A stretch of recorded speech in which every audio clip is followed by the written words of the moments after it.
ka sa first love.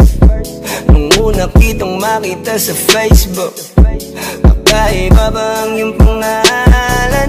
Para bang ang hirap mong hawakan? Pero kahit na tinanong ko pa rin ang number mo, kasi baka mamaya gigimik kami, pwede ka ba maging partner ko? Nung nakita tayo parang naiba, hindi mo lang alam na pinagmamasdan kita.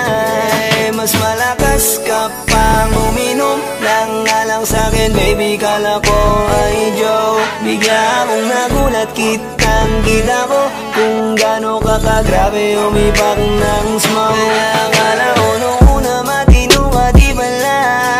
Akala ko ang sabi mo mag-isa ka, biglang may nagyaya sa'yo, kaibigan mo pala. Para sumama ko kayo dun sa matanda. Akala ko nung una,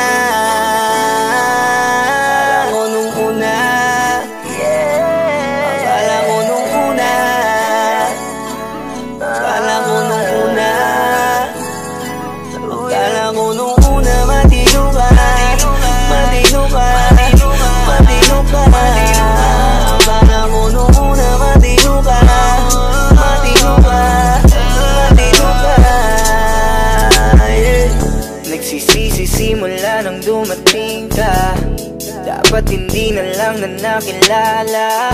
Kung alam ko lang di na nakipagkita, kasalanan ko lahat, sana hindi na naniwala sa mga sinabi mo.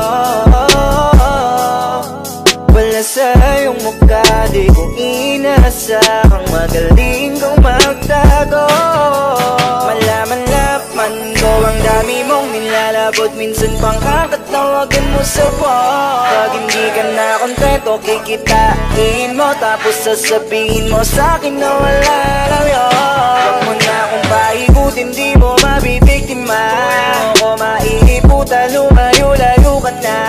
Alam kong at alam mong isa ka sa kanila, dahil lang katapat mo lang naman ay pera. Akala ko nung una,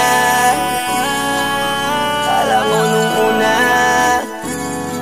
akala ko nung una,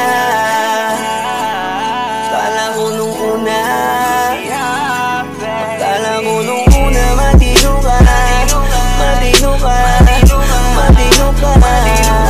Akala ko nung una matino ka, matino ka, matino ka.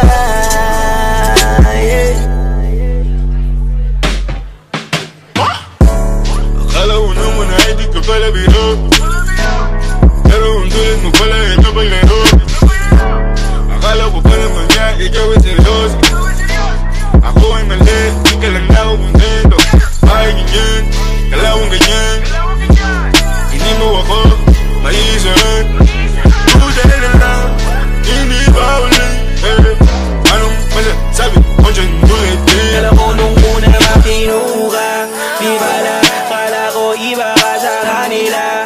Di bala, napaniwala mo ko sa mga salita na puro kasinungalingan ang nagawa. Huwag magmaang-maangan, di na dapat to tinutularan. Kagandahan ay binabayaran para masunod lang ang pangangailangan. Sana dinilong, palagi nalong, nauhulog sa di ko inaasahan, na balang araw aking tatanawin na isa ka na rin sa mga babae pinag-uusapan. Kaya ako nung una.